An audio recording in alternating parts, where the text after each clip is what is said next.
Ladies and gentlemen, welcome back to the Chtib Zhang Show, episode 36. Today's episode, pretty big episode, Eric. We got a lot to talk about. As we know, news broke. KK, we'll get into that. UFC Vegas 36. We got some rookies one rookie making their debut. We'll talk about some of the cards and maybe take a look at our Hot Sauce Sports NFL fantasy teams. The league has started now with all the Hot Sauce Sports guys. And we'll give some thoughts on our teams, our picks, whatever. Let you guys know, let you in on it, and you can follow us along week to week. But as always, this episode is brought to you by Hot Streak Fantasy, the best in-play fantasy app on the market. Pick 2 to 3 players in the MLB while you're watching your favorite teams and watch them make you some money. Hot Streak is matching your initial deposit as a bonus when you use promo code Hot Sauce. So get Hot Streak Fantasy app now. Hot Streak Fantasy, we say every week. We love the app. Make easy money. Bet on your teams, players, etc. I think it's coming to the NFL. I don't know. It's not confirmed yet. I'll let you know. Whatever. But as always, before we get into the episode, roll it.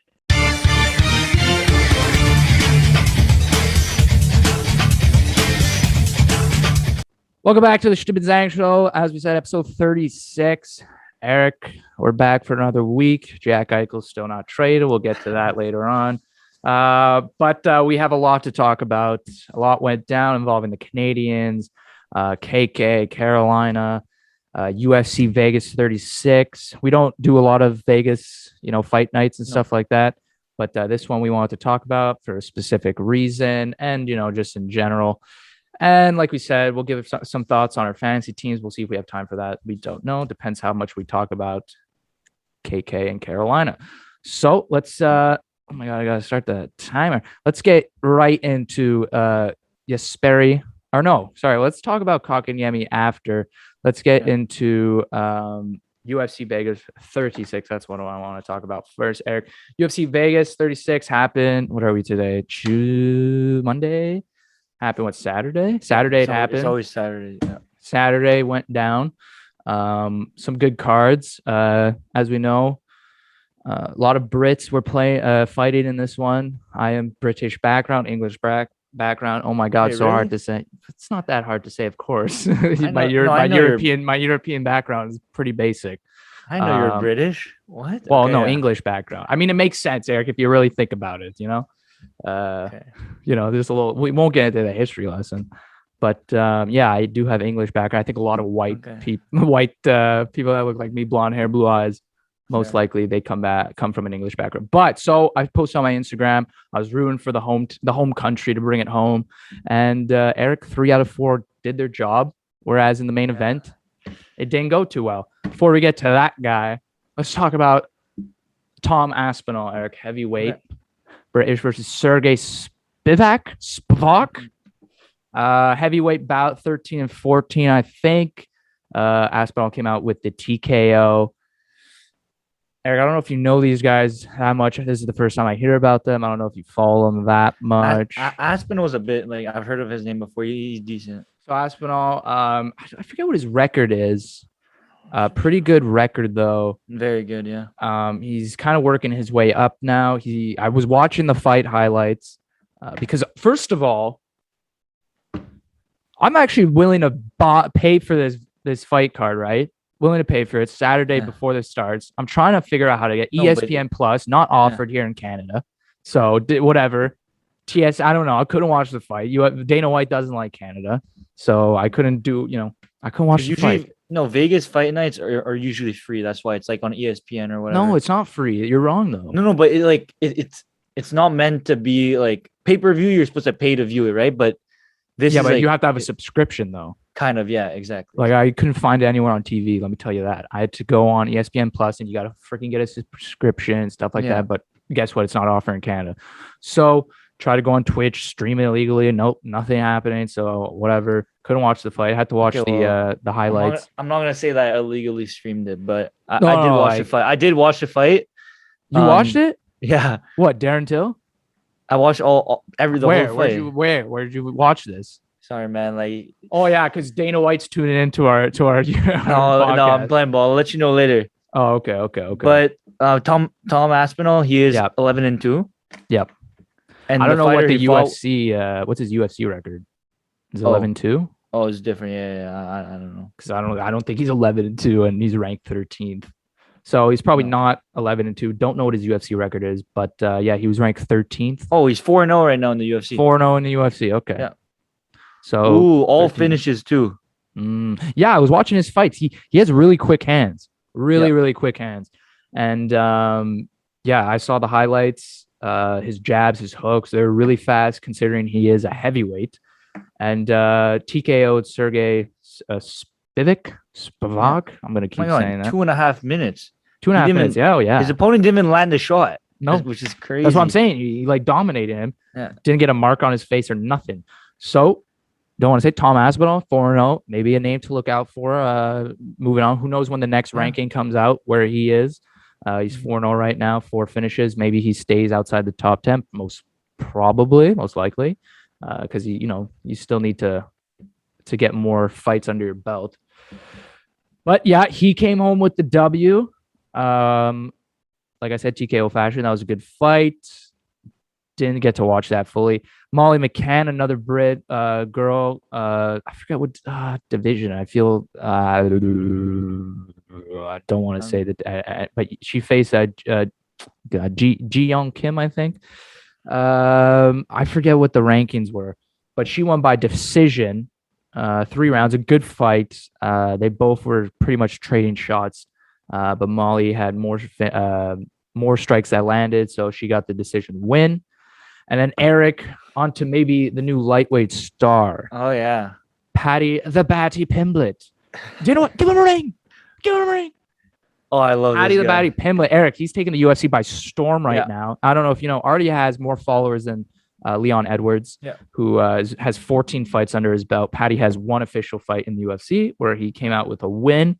I actually watched the full fight because I need to break this down, right? So, Eric, I watched the fight. You know, the guy, he's a cage warrior featherweight champ. Yeah. Big submission guy. He has a crazy submission game. Oh, yeah. We didn't see that much this fight, but this was a huge comeback for Paddy. If you watch the fight, he got clipped a few times on the chin and in the face, and he ate those like it was a breakfast cereal bowl. He really took those punches real well. His chin, you heard Michael Bisping in DC talk about it, that he kind of leaves his chin a little too exposed when he's throwing a jab. When he's throwing a jab, and that really, it did end up hurting him. But he ate the punches, and he took the guy out by TKO fashion. He clipped him once, and then he pounded on him and ended up knocking him to the ground and took the win. Erica, I don't know. He has a submission game. Yeah. He's able to take a punch. He might have a strong chin. Who knows? That could be a serious problem for contenders in this lightweight division. So yeah, the thing with Paddy, but even before the fight, this guy had so much hype going into it. So the UFC they're promoting him like really hard because they love their English people with that accent. That accent. People love that Liverpool accent. He's got the look, and because I think it was like 4 or 5 for years they've been trying to get this guy, but he was like, "Oh, I'm not ready yet," and it doesn't seem like he's totally ready yet. So he's 26 years old right now. When he was 21, the UFC already wanted him. But he stayed in Cage Warrior. He won a bunch, was a champ there. Now he's in the UFC. Ridiculous debut. Mm. He's walking the walk, talking the talk, but the only thing is he got clipped, and the guy who was fighting, it wasn't like a challenge. Like the fact that he got clipped was a bit tough, but the fact that he ate them. He ate them, but you have to keep your chin that's why like Khabib, when he used to fight, he used to just put his head down like this, because if you have your chin down and you get clipped in the chin and your head's down, like, and exactly. Don't take a page out of Ben Askren's book, Exactly. But I don't know. It's like you can't have your chin I don't know. You just gotta block. Obviously, we're not professionals, but no, you could tell you don't want to have your head up trying to eat these. So, listen, go ahead. But you could tell, man, this guy's a warrior. He fought, and he saw his opponent get hurt, and not a lot of fighters do that, but he just started wailing, man, which is kind of the fact that he's like, I don't care what that guy does, I'm going to finish it right now. So yeah, I mean, he didn't get tired. Him getting clipped, it seems like it didn't hurt or affect his stamina or his ability to throw those big strikes or anything like that. We're not experts, you're right, but it doesn't take a genius to realize that, keeping your chin down and blocking is not a huge thing. That's very easily fixable. It was a thing that affected him in Cage Warrior 2. That was the scouting report coming in, that was a huge thing. But now he's in the UFC. His coaches have to know that this is the big show. So they're going to teach him to keep his chin down. I'm not worried. So yeah, he has crazy submission game. His strikes are big. But here's the thing where I'm worried, Eric. Okay. He's a Cage Warrior featherweight champ. Okay. Yeah. So when I saw him in the ring for lightweight, he looks real small. Yeah, he looks real minuscule. He's not that he's 5'10". He's 5'10", but it's just his frame. It's his frame. Yeah, his frame. He's not. So that's what I was like wondering. Like, he is 1-0 now. Who knows? I don't know who he's gonna fight next. But I wonder if this is going to be something that's going to be a problem for him when he has to face some of the big fighters. Don't want to, he's 1-0. It's so early to say, but down the road, will we see Paddy, I don't know, drop to featherweight, drop to bantamweight or something like that? Because some of these other lightweight guys are just bigger and their frame's bigger. But nonetheless, we've seen smaller fighters fight in the lightweights. If you have crazy submission game, take it to Charles the ground. Oliveira. Charles Oliveira, who's his go-to is submissions. Yep, he's a champ right now. He was at featherweight before, and now he's a champ. And because having a good submission game or good grappling game in the UFC in lightweight is actually pretty good. Yeah, because you have a lot of good wrestlers, so you need that. And obviously, he might have to put on a bit of weight, but it's not like he's short. He's 5'10" and a half around. So he's just his frame, you can tell he's not this strong. But he has knockout power. So yeah, as we saw, and submission. So he could be a very dangerous problem for. So I would love to see, because this guy, he could be a huge. He's not the next. He doesn't want to be portrayed as the next Conor McGregor. Yeah, you saw that interview. Because I don't see him having the trash talk game like Conor McGregor and stuff like that. But yeah. Like you said, they love their Europeans. They love their English. He's got that thick Liverpool accent. Yeah. So maybe he could be the next lightweight star. Who knows? But he's got to walk the walk. He's got to start winning more fights. I don't know who. Do you have an idea who he can fight next? I don't know. Will it beat someone else? So yeah, I don't know. This is what I'm saying. For his next fight, maybe not a ranked opponent. So not top 15. Maybe a top 20. Maybe not a no. So if he beats someone, maybe the top 20, so a decent fighter, and then after you're thinking about top 15, Thiago, in the latter part of the 15, right? So that's probably in 2 fights. Because to be honest, right now I don't think he's ready for any of that. Yeah, I don't think he's ready to fight. I don't think he's ready for Drew Dober. I don't think he's ready for Thiago Moses, fighters like that. Who are I could look at some of the guys, some of the ranked. I mean, you said Bobby Green. But 26. He wouldn't Santos. I don't know. It's just because he's still a pretty raw prospect. He's only 25. I think he's 25, but he's very young, and especially in the UFC, you're 27 is still he's ranked 54th right now. By the way, I know 54, that's what I'm saying. So not rated basically, but what they usually do with fighters like that is same thing with Adesanya. So he was going quick. I think in Adesanya, when it made his UFC debut in 3 years, he was already champ. So you can go up the ranks super quickly. If he fights 2-3 times a year, the next year he can already be fighting top 10 guys. So I'd say maybe fight a top 30 guy, and then fight if he does really well, then you go top 20, top 15, and then you go because you don't want to rush it, right? Because if you fuck up once, you get knocked out once, that plummets you. So one loss in the UFC is is ridiculous, because you only fight once or twice a year. So it's a big loss if you lose once. Or he can be because you just look at Darren Till. He's lost 4 and 5 fights. 17-0-1 and when he first started, and he's now 18-4-1. Yeah, he's 1 and 4. People are seeing his stock drop drastically. So you take your time, keep working on your craft, and then but you still want to fight, right? You still want to fight these decent fighters, or do what Sean O'Malley does, and just. But I'll never understand Sean O'Malley. I know. I'll never understand. This guy could easily be a character, or easily be a superstar. Not a superstar, but like at least a personality in the UFC. And yet he takes these little fights, and he's not ranked high at all. I know. And I don't know. No, because the only thing with Sean O'Malley is you see, like, when he lost, it took a bit away from his aura. Like, when you lose in UFC, like, it takes a bit, like, if you're a big trash talker, like, it takes away a lot. But the thing with Sean is, like, it's just he's fighting these people that haven't fought in the UFC. He's demolishing them, but, like, anyone can do that. Like, it's nothing impressive. So, but I think Paddy, he's got the mentality of all fight anyone, anywhere, you know. So that's what people he's ranked 54th. So I mean, you got to fight anyone at this point. But it's good because if he can be a personality, then maybe a loss won't affect him or hurt him as much because Dana White wants him to be successful. Yeah, exactly. Stuff like that.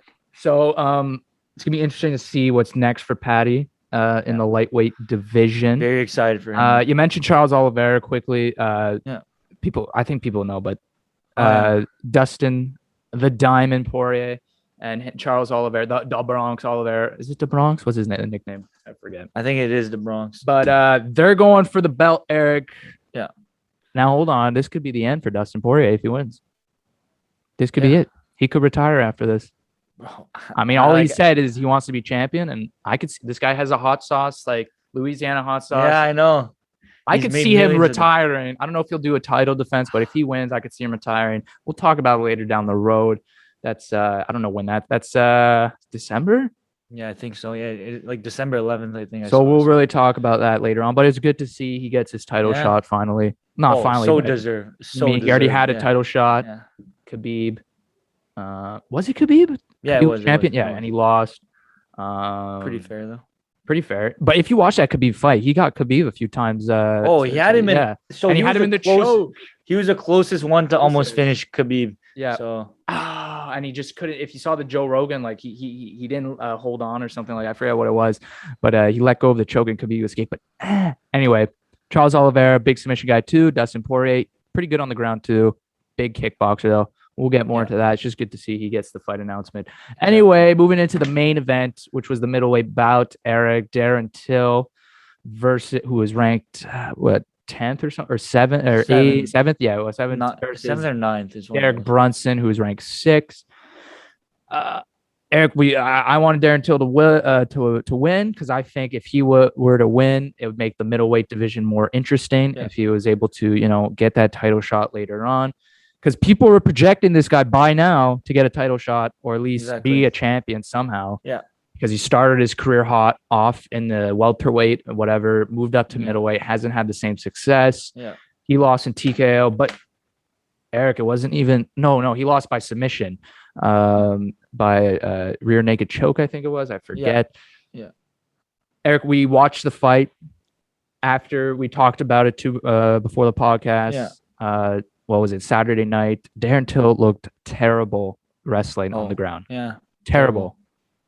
Terrible. You know more about me. Is this something he struggled with in the welterweight division? Something he has always struggled with? Yeah, the thing with Darren Till is if you look at all the fighters he's fought, he's never really fought that's why he got beat up by Tyron Woodley. So he's never really wrestled for like Robert Whittaker, his last fight, he's not a wrestler.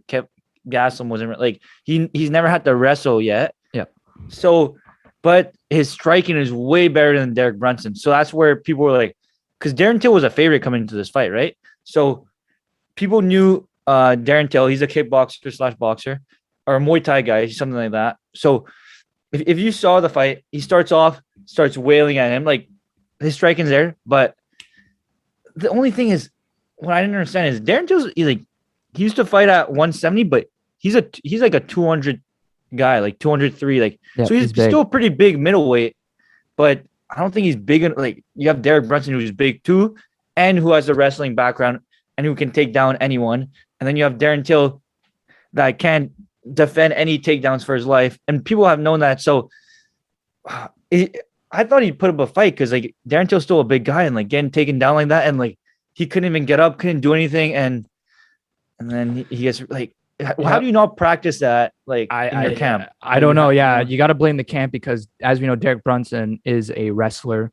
Exactly. So I really figured that'd be something that Darren Till was aware of going in, but completely like got to give credit to Derek Brunson. He limited Darren Till in the striking. You see a lot. He was holding it up against the cage and stuff like that, basically taking away Darren Till's biggest aspect of his game, which is his striking. And brought him to the ground. And man, Derek Brunson looked like freaking John Jones on the ground with his elbows and stuff like that. He completely dominated Darren Till on the ground. And that's what basically gave him the win. And then he finished it. He didn't even have to finish it in submission, Eric. He could have just waited out and still won the fight. Exactly. Finished by submission.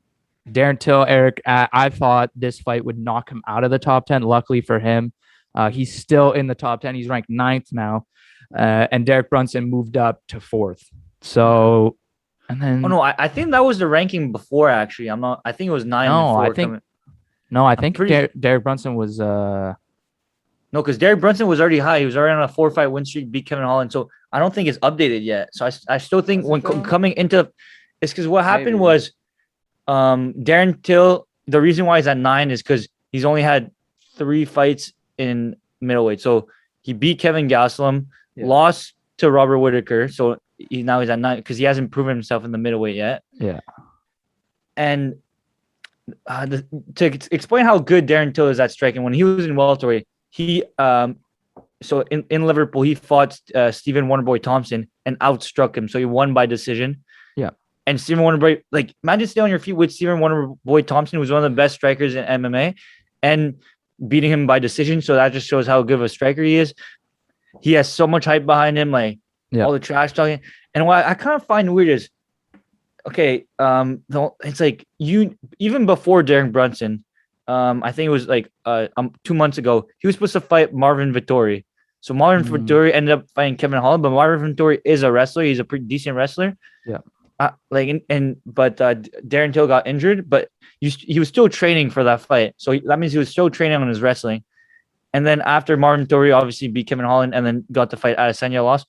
But like during all that time, like Darren Till literally just could have just practiced. All he had to do was practice wrestling, and he still wasn't able to show anything Saturday. Yep. So I think I checked. I could be wrong. I think Derek Brunson was 5th, and Darren Till was 7th. Okay, because unless the quality on YouTube got me wrong. I don't know if the website I was just on hasn't been updated in a while, but that's what it was 7th and 5th, I think. I don't know if it just updated and he only dropped 2 spots. That seems a bit odd, only 2. And then, I mean, he only went up 1, Derek Brunson, which makes sense because you got to think of some of the guys in front of him, of Whittaker and Cannonier or Jared. What's his name? Cannonier? Jared Cannonier. So a lot of people want him to fight. So he just beat Kevin Gastelum in a really good fight. So, and then, as we saw, Derek Brunson after was calling out Adesanya, said, "Boy, I'm coming for you," or whatever, stuff like that.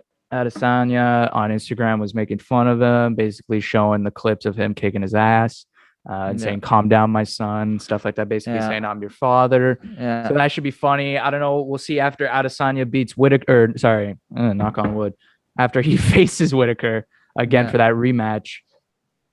Who knows? Derek Brunson maybe waits now. He doesn't fight anyone and waits for his title shot. You think that's the best bet for him, or should he solidify that title bout and fight someone else here in the top 5? So I don't know. It's because Derek Brunson is on a 5-fight win streak, so he does have some leverage. Before you say anything, blonde hair. Hey, let's mention that guy's undefeated with blonde hair. Exactly. And his last fight, he did lose to Adesanya, which that was a really good fight. But I don't know if he should wait, because if he waits, he's probably most likely gonna get the fight. But I feel like it'd be like I'd want to see him fight Jared Cannonier just to get just to see if he's actually at that level. Because if he beats Jared Cannonier, I'd be like, okay, he's ready to fight Robert Whittaker, or he's ready to fight Adesanya. Because Robert Whittaker demolished Jared Cannonier. Okay. So if Derek Brunson can't get past Jared, that means he's not ready for Robert Whittaker Adesanya. Like he wouldn't be on that level yet. So it wouldn't be that bad. And it's not like Derek Brunson is 5-5 once he destroyed like a bunch of like elite fighters. Like he beat Kevin Holland, who's decent, but like I don't know. I still want to see him prove himself a bit. I don't know if he deserves it yet. Well, only time will tell now. I think Derek Brunson, if I were to make a guess, is planning on waiting. He feels like he deserves, after beating Darren Till, I think he thinks he deserves the title shot. So I'm going to guess he waits. But you might be right with fighting Kotkaniemi to prove that he could, face guys like Whitaker and Adesanya, because those two are going to fight. That's going to be a good fight. But it wouldn't be the worst idea to wait because no. So what happened was Robert Whitaker, he was after the Vettori fight, he was supposed to fight Adesanya, but he decided to fight Gastelum. So what happened in that fight is he was supposed to fight Adesanya like a month after, but because he took the Gastelum fight, the fight got postponed. So it just shows that like sometimes it's better to just wait out. And if he loses too, Derek Brunson, exactly. What if he loses again and then there goes his title shot? Exactly. So you don't get many of those. You don't get many of those in your career. So Derek Brunson, Adesanya title, we'll see what happens. That's way down the line now anyway. So we don't have to worry about that right away. Darren Till, guy needs to learn how to wrestle on the ground, and he can come back and be a serious contender in this division. Who would you see, like, who do you think he should fight just to get his name back? Like, do you know? I'm looking out. I have the divisions here now. So Darren Till, I don't know. Maybe does like Marvin Vettori want to fight him? Does Paulo Costa, who's only 5-1 in the UFC, or maybe he goes up, dip down Kevo Gastelum, but he's coming off losses. I think Marvin's gonna fight Paulo, and then if because I think Darren Till's gonna drop. Uriah Hall, Darren Till is. So, I think he's gonna drop out of the top 10. Exactly. So Uriah Hall would be a good fight for him. Yeah. Or he can fight the winner of Luke Rockhold and Sean Strickland, which would be decent. Okay. But because he's got the name right now, Darren Till, he's still a very popular fighter. People want to see him fight, but and he has potential. He has like the wrestling. He just got exposed in the wrestling. He literally got exposed. Who are you talking about? Sean Strickland and who? And Luke Rockhold's probably not in the rankings, but he used to be a middleweight champ. Oh, okay. So, but he's coming back. Yeah. Maybe some of those. He's gonna fall out of top 10. He's not gonna be able to get. You're right. One of those top 10 fighters. He's gonna have to prove himself again. So maybe I don't know how willing like Gastelum's coming off a loss. Maybe he's gonna want to face that'd be a pretty good fight. Yeah. And then if he can win Gastelum, then he could get back going. Or Uriah Hall. Some of these guys, Kevin Holland, Oh, Kevin Holland would be a good fight because they both suck at wrestling. So. So it'd just be a striking. So Kevin Holland lost to Derek Brunson and Marvin Vettori from the wrestling. So imagine Darren Till against that'd be a good fight. I'm shocked how amateur he looked. I'm shocked what happened in camp. Because there was so much hype behind Darren Till before this fight. Like I know, all over Instagram. I know. But like you come in and you don't know how to wrestle, like come on, you didn't practice that at all in camp. Is he just incapable? Like did they try and they were just like, okay, well this guy just incapable of wrestling. Who was it that tried to help him out? Michichev or I forget. I'm butchering this name. One of the fighters, I forget what division. He congratulated Derek Brunson and then said, "Come to Sweden. I'll teach you how to wrestle." Oh, Hamzat Chimaev. Yeah, Chimaev. That's what division he's in middleweight and he's in middleweight and so he's one of the he's 21st. Yeah, he's 3-0 only though. No, but he's one of the if you look, he has like 2 million Instagram. Like he's one of those guys. So I'm gonna go off track a bit here, but this is like a crazy story. So Chimaev, like in 10 days, he fought 2 guys and he got punched 4 times and landed like 100 shots, and like he destroyed them. Okay. And so this guy has a bunch of hype because he has like Khabib, like, oh, I'm gonna smash him. I'm gonna smash him. Exactly. So then he has 2 fights, and then his 3rd fight, he fights like a top 20 guy. Yeah. Who in Mershar, literally 1 punch knocks him out. So the train is rolling, and he was supposed to fight Leon Edwards right away. So this guy's not even. So he got put. So wait, Leon 15. Edwards. Yeah, so wait, he's going through divisions? Yeah, he fights middleweight and welterweight. Exactly. So then he was supposed to fight Leon Edwards, and then their fight got canceled twice. But Leon Edwards was third and he was 15. So that's just how much hype there was behind this behind this guy. And after a year, he still hasn't fought. But he's gonna fight the Jing Liang. Exactly. I butchered that name right there. That guy is he's a top 15 fighter, and he that's gonna be a good test for him. Hamzat is gonna win, but yeah. So that's a welterweight bout. Yeah. So he's gonna fight the welterweight. But exactly. But I think Hamzat was saying that more out of he's not trolling, but I don't think he's just trolling. Yeah. But a lot of people came out like Charles Oliveira was like, oh, I can help you. Michael Bisping. Because Michael Bisping and Darren Till do have a good. It's a funny. I mean, they're both Brits, so I don't know if you've ever seen their feud. Like, it's they had feud. They have a fun. No, like not a feud. Like on Twitter, like Darren Till would make fun of Michael Bisping for having one eye. Like he'd write he'd write in a tweet. He'd be like I, and then write it like EYE or whatever. Because Darren Till has Michael Bisping has one eye or whatever, and then Michael Bisping would be like, oh, at least both my eyes aren't that close. Oh yeah. Or things like that. I don't know. It's pretty jokes. So time will tell for Darren Till. He needs work done. Who knows what's next for him? But because the middleweight division right now is just so boring, Eric. The only thing that's entertaining is getting to see Adesanya how his title defenses. We'll see how many title defenses he's gonna be there. Him and Kamaru Usman both have serious, legit chances. Yeah, I wouldn't say, but to go on a run here. So I'm interested to see those two guys going. So UFC Vegas 36. Probably not going to talk about another Vegas bout because these were kind of the big fights. Main event that had some serious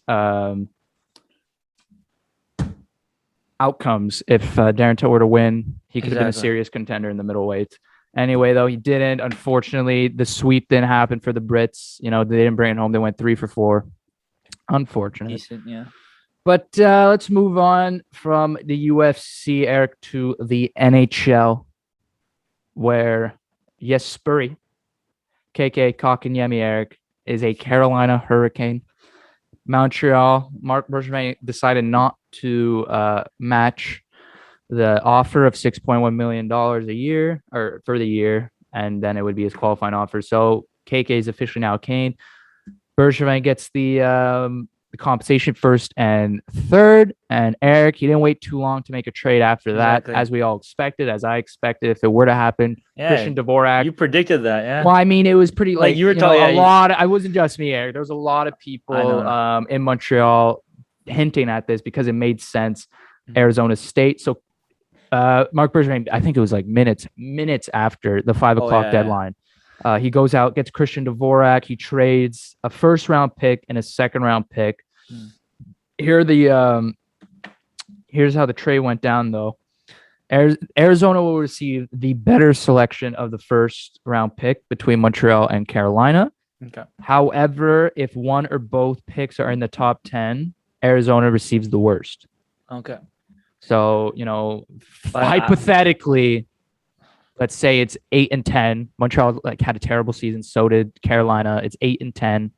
They're both in the top 10. Arizona receives the 10th pick. Montreal keeps their 8th. Exactly. However, if they're outside the top 10, Arizona takes the better pick between those two. And a second round pick. So Christian Dvorak, 25. We talked about him before. I had the notes from he's 4 years, 4.45. He's going to slot in as the second line center for the Montreal Canadiens. He's a good 200-foot player. He said he has more to prove offensively, which he will have the opportunity to in Montreal, playing with better wingers than he had in Arizona.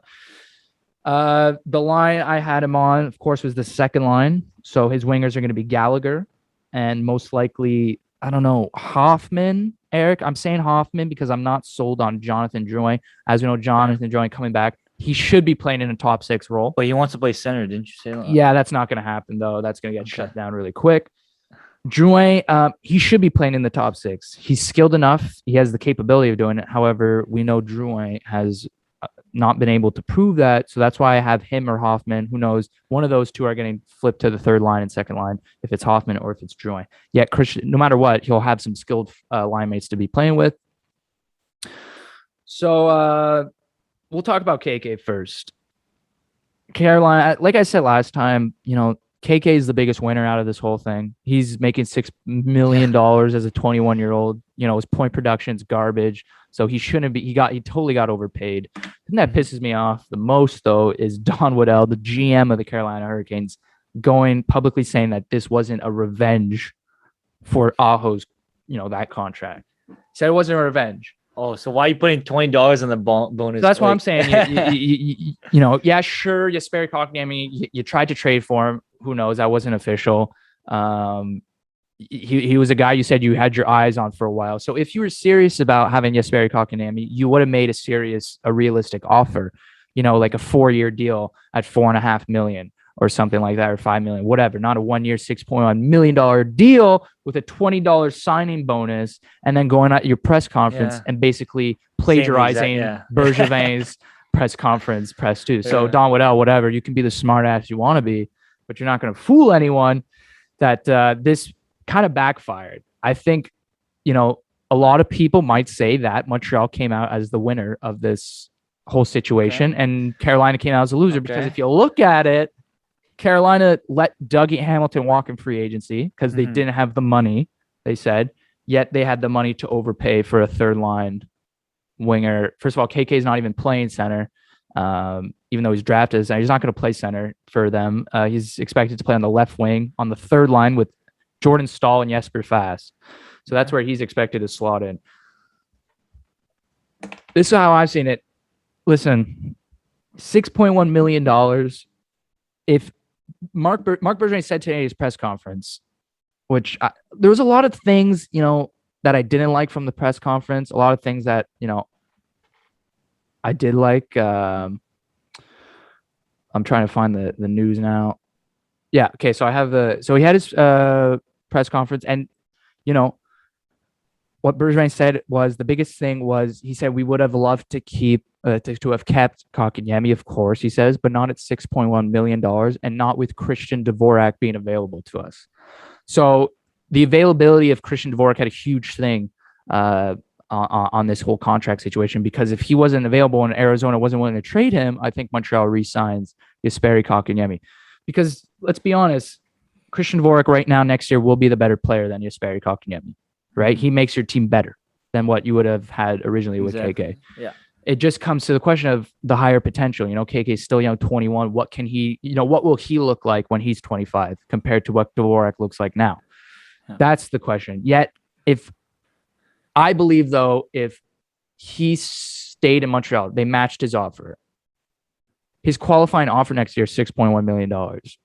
Bergevin doesn't want to pay him that. So he's going to have to sign him to a contract extension. Yet, if I'm KK's agent, I'm like, okay, well, no, we're not taking a contract extension.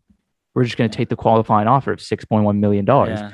Even though for KK for sure would have not played up to those standards, they just would have kept with our 1-year qualifying offer, declined any contract extension, and then it would have been a whole other offer sheet thing with another team saying, oh, look, KK's available on the market, whatever. So that's how I see it. And, that's why I don't officially blame Bergevin, because, I really honestly believe KK would have stuck with that $6.1 million next year, and that would have screwed our cap situation with Suzuki being a RFA, and then down the line, Cole Caulfield in 2 years being a huge RFA, and Alexander Romanov. And so, no, you can't just keep signing $6 million to KK. Who knows what happens in Carolina if he's more, him and his agent, they like the new scenario, and they say, listen, we're open to a contract extension, even though it's probably going to be less than $6.1 million. Time will tell. Who knows if hopefully KK leaves, because then it makes the GM look like an idiot.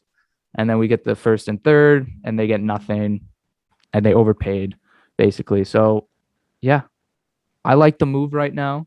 Okay. We're trying to make it, we're in the most competitive division in hockey, the Atlantic Division. Yeah. So, having Christian Dvorak kind of take that, not Philip Deneau. He's going to basically try and be the new Philip Deneau, not as good, obviously, 200-foot player.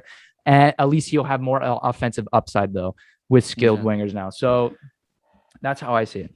I don't know how you see it. Okay, this is kind of how I see it. As to be honest, my analysis is pretty similar to what you just said. Dvorak, if you compare him to Kotkaniemi, Dvorak, obviously he's 4 years older, but I'm thinking I don't think Kotkaniemi would be as good offensively as Dvorak in maybe 2 years. I think Dvorak what he's shown already is 31 points in 56 games, 38 and 70, like 18 goals. Yeah, exactly. He can score, and like as a center, he's a good, really he's your average second line center. But Kotkaniemi was not a good. He was not a second line center, as you said last week. No. So at least now Montreal has a good second line center. Yep. He's 25, so he pretty much fits into Montreal's future plans. I mean, they're going to keep him for 4 years. Exactly, and very good contract. Good contract. So because he can definitely outplay the $4 million. Exactly. And then on the other hand, so if you're the Carolina GM, so you just gave up a first and a third for a guy that you have to overpay 6.1. But obviously, Kotkaniemi's young, right? So if they're not able to if they only keep him for 1 year, that'd be like they screwed up, like they screwed themselves. But if they keep Kotkaniemi for a while, and obviously, I see Kotkaniemi as like a 50, 60 point guy in 3-4 years. So if they can keep Kotkaniemi, that's a win for them. Not pretty much a win for them. But if they can't, total loss. So right now, where we are right now, I'd say Montreal got mostly what they needed. With the Dvorak trade too, with the clause too, with Arizona not being able to pick in the top 10 or things like that, right? So they did pretty well for themselves. So I'd say Montreal, they don't look too bad. Obviously, it's pretty sad to see KK go. I feel like I'm not even that big of a Montreal fan, but I feel like when they drafted KK, it was that guy's gonna be here for a while. Yeah, it's kind of sad to see him go, but hey, 6.1, he wasn't worth it. He's worth the first and the third. Dvorak right now. Dvorak is way better, so that's how I see it. Yeah, I mean, Bergevin said, Dvorak's not a guy who will wow you. But he said, I quote, he's like, he's detailed and plays an honest game. And he said he'll have different wingers they're more skilled than he did in Arizona.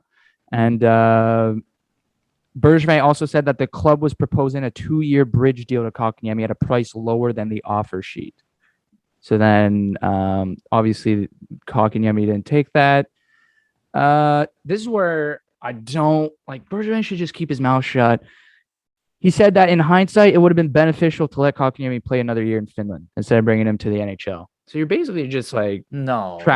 Yeah, you did say it, but you shouldn't say no, but yeah. You're basically admitting that you made a mistake, and it's true. You did make a mistake. He was 18. You did throw him into the doghouse at 18 years old, and you probably could have let him play in Finland, which is still a professional league, the Finnish league, and he's still playing with men.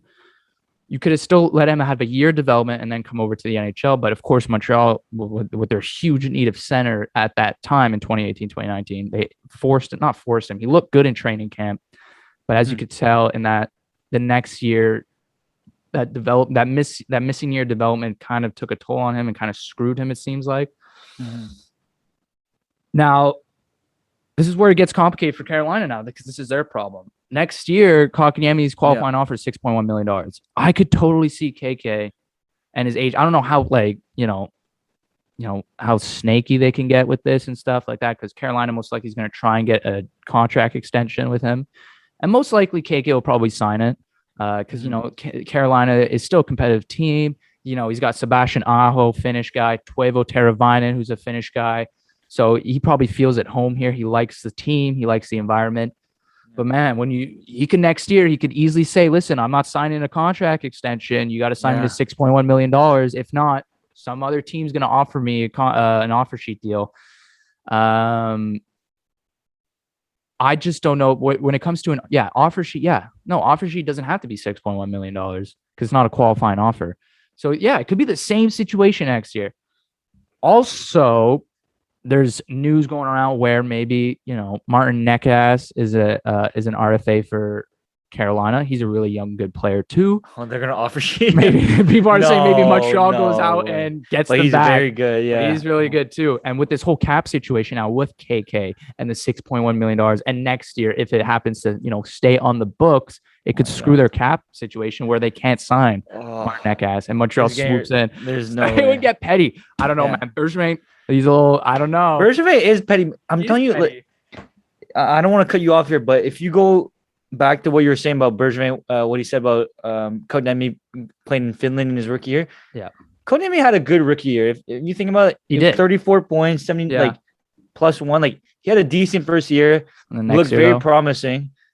And yeah, you remember it was the same draft as Svechnikov, and I think he put up almost like similar numbers to Andrei Svechnikov. So everyone's like, wow, at the third pick, so he's living. But first, when Bergevin like gave Kotkaniemi the call at first, to me it was like, because it felt like it was forced, because they passed on so many good players, and they he drafted was 11th. He was projected 11th. Exactly. So they drafted up for him. So they're like, oh yeah, this guy's ready. Just trust. So to me, I don't know. It's weird for him to say that though, Bergevin. Now that's what I'm saying. You're basically admitting you made a huge mistake. Exactly. When it comes to a player's development, which is known in Montreal. Like it is known in Montreal for them to screw their player developments. You know, we saw it with a lot of young players who are now playing in Europe. Maybe you don't blame the Canadians because, they couldn't play on other teams, but maybe them going through that Montreal system screwed their whole career later on. Man, you can name a bunch of guys, but, KK, yeah, he was very young when he came in. He impressed at camp. That was the big thing. He did impress at camp, but, you got to remember, Montreal was also projected the second overall pick that year. Not projected, but when it came down to the last three teams, Montreal had better chances than Carolina at getting the higher pick, and they came down the third. And, there was a bunch of questions, like, if they want to go off the board, should they have just drafted down, maybe get another pick, and then you pick KK at a reasonable. But then, no, they went off the board, took him. Now it's clear that Brady Tkachuk was the better pick, even though how hard you can argue it. Brady Tkachuk was the better pick. So, but no, they had to draft for a center. So yeah, that's why I hate you don't draft for position. You draft the best player. You draft the best player. Even Quinn Hughes was there. Like, obviously, I'm a Red Wings fan, so we drafted Zadina, which wasn't like. Now you think about it, it's not that good of a pick, but I don't know. You don't draft for position, but couldn't like after the first year, he looked so promising. Like everyone's like. But then what happened is next year he had a terrible year, and you have to assume that's because of his development, right? Yeah, exactly. For sure. So it's going to be a new look team next year for sure. They lose one of their key pieces of the future. Yeah, but they still get a young player. This is basically a hockey trade, as people call it. You trade a 21-year-old for a 25-year-old who's more developed and better suited for your team next year, who makes your team better.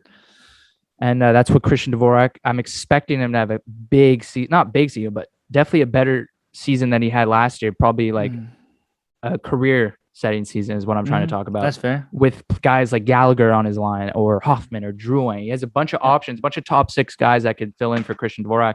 But he's slotted in as a second-line center. That's not moving because their center core is so weak right now with Dvorak. Then after you have Jake Evans as your third line, who Jake Evans has taken some serious steps in his improvement too.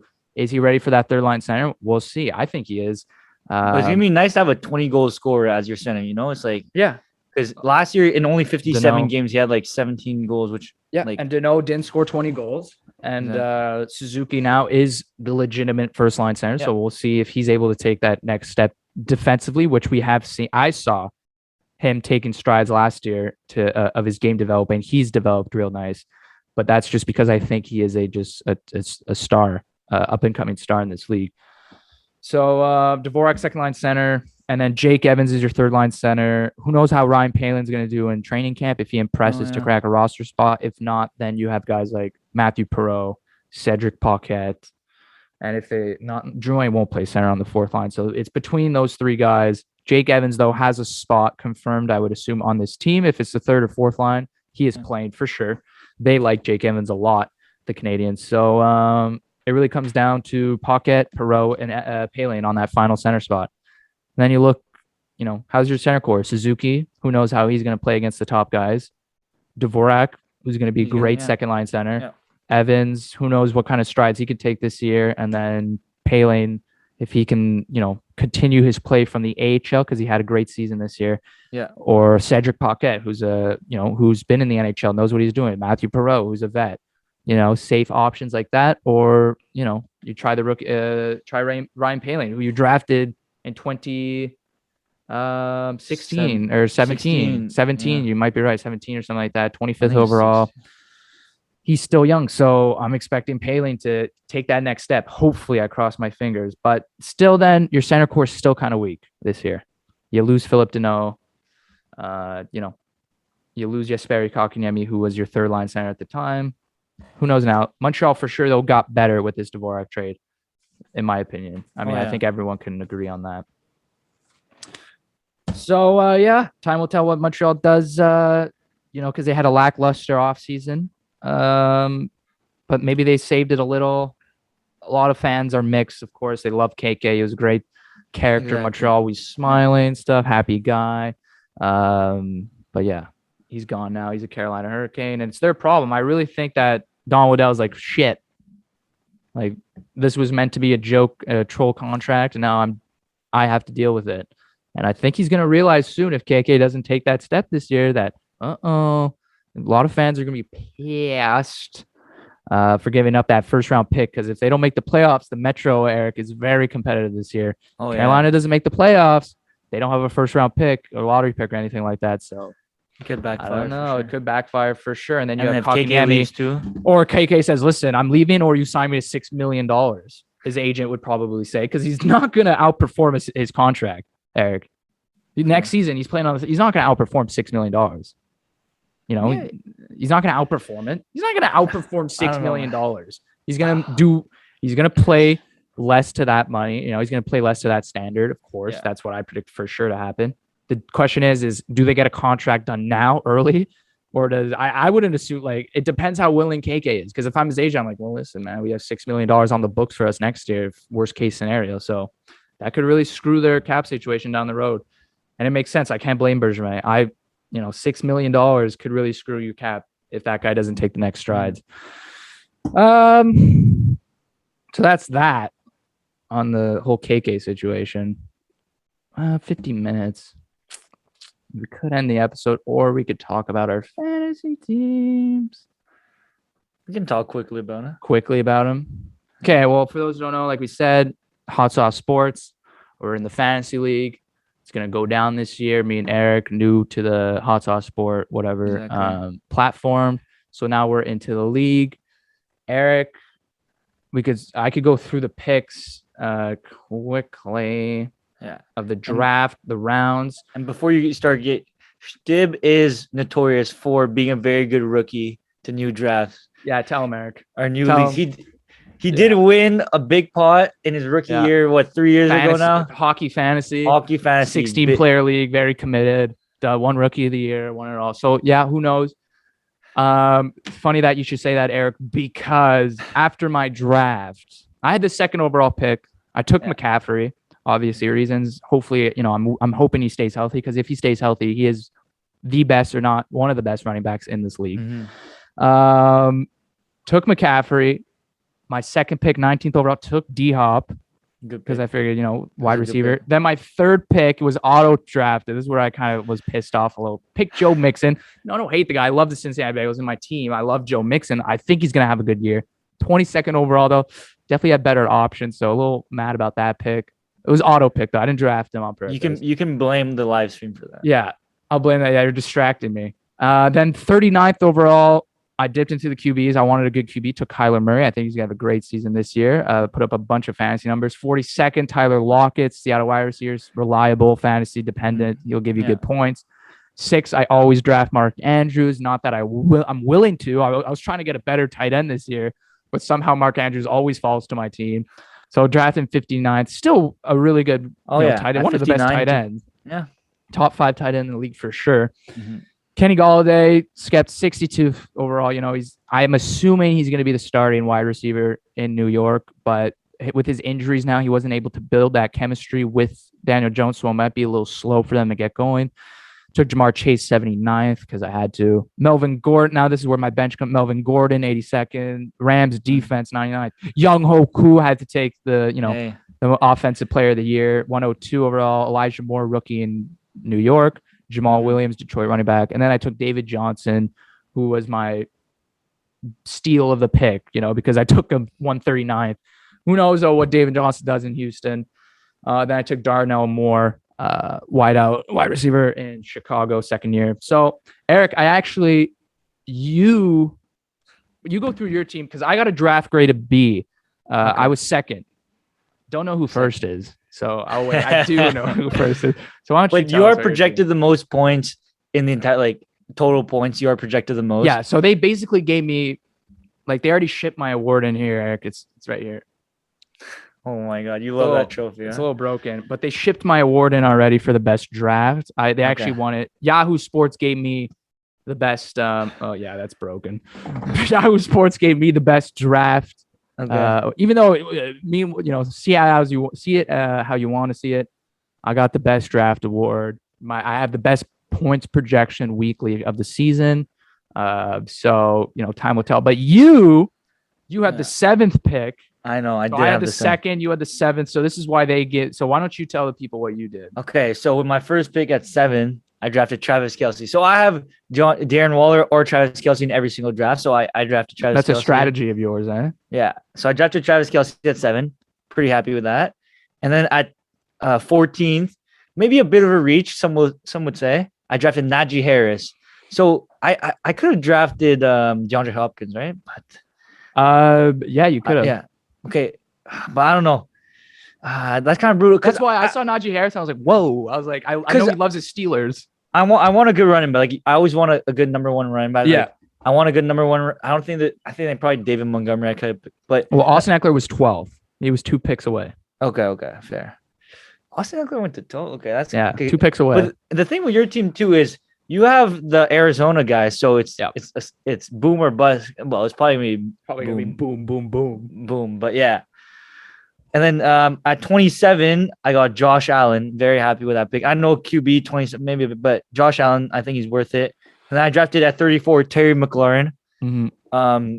He's a 3rd year now. Very good player. Last year he did very well in fantasy. I didn't have him, but I know he did well. 47 Chris Godwin. Yep. That was a steal. That was my steal. But to me, when I look at it, I don't even know if, I don't mind Chris Godwin, but I just don't like the fact that he has Mike Evans. He's going to have around 1,000, but I don't know. Yeah, I know what you mean though. But technically you took him after he was expected. Exactly. People took him earlier worldwide. So that was your steal. And then at 6, this is where I think my steal is at, is Myles Gaskin, who apparently everyone's saying he's going to have a crazy season. I've done my research. I think he's going to have a really good season. At number 7, I had to take T. Higgins. He was falling, so I had to take him. He almost had 1,000 yards last season. I'll take him. Darrell Henderson Jr., I don't like him, but he was there. He fell too. I had to take him. I don't. Well, this is where your bench comes in. Yeah. Matthew Stafford, 87, happy with that. Jarvis Landry, it actually, I thought it was a steal because it looked like he was dropping, but apparently it was a reach. It was apparently Yahoo put him as a reach. And then I got Corey Davis, who almost got 1,000 yards last season. Starting wide receiver in New York. Yeah, exactly. Devin Singletary, this is the bench. Sterling Shepard, I drafted him a lot of my drafts.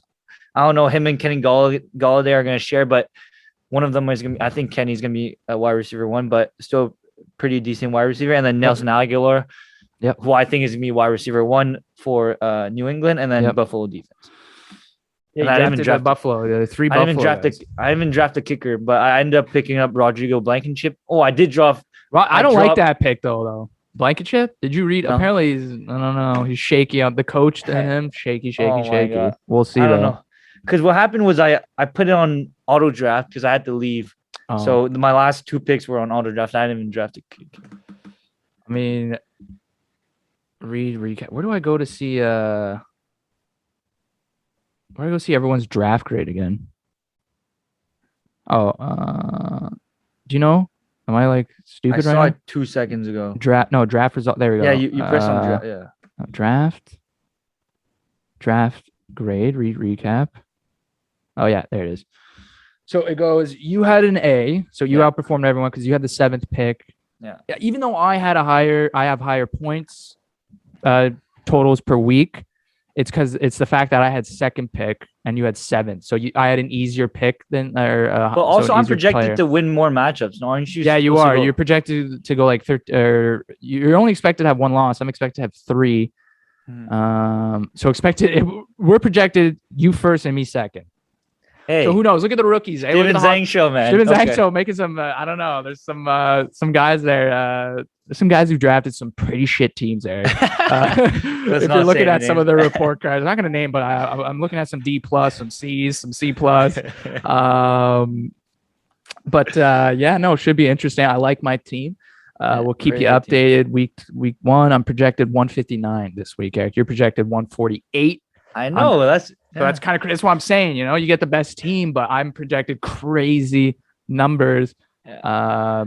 But it's boomer bust with McCaffrey. McCaffrey's injured. My season's over. I'm not making the play. Well, we'll see, but he's got to stay healthy for me. He's projected 28 fantasy I know points, that's Eric. ridiculous. 28 fantasy points. That is crazy ridiculous. Versus the Jets, obviously. Yeah. So, yeah, time will tell. We'll keep them updated to know how. But yeah, so far the Chtib Zhang show leading the way for the Hot Sauce Sports NFL Fantasy League. You know, what can you didn't expect anything less. Obviously, pretty much a fantasy guru at this point. So yeah, it should be interesting, Eric. Should be interesting. Might come down to me versus you. Don't want to. Let's knock on wood here, though. You know, no, we do want that to happen. I do want that. I just don't want to jinx it. You know, I don't want to jinx exactly. us shit in the bed. But we have good teams. I think my team's a playoff team for sure. I'm gonna make the playoffs. If I don't, then I don't know. I should definitely stop watching the NFL. But yeah, that's been it for this episode of the Chtib Zhang Show, episode 36. As always, maybe next week we'll see Jack Eichel get traded again with his herniated disc. I don't know. My guy might sit the whole season at this point. Season starts soon. Nothing's going on. He might be delayed. Still, though, Jack Eichel's still stuck in Buffalo. Still waiting for that blockbuster trade to happen. So I'll put it out at the end of every episode. Hopefully next week Jack Eichel's traded. Most likely not. But I want to see how many weeks go by when I start saying that until he gets traded. But thank you for watching. If you watched us on YouTube or listened to us on Spotify or Apple Music or anything like that, thank you for listening and watching. It's been a blast this episode. Who knows what we'll be talking about next week? Don't know. Can't tell you or anything like that. So thank you for watching and listening. And we'll see you guys in the next episode. Roll the outro.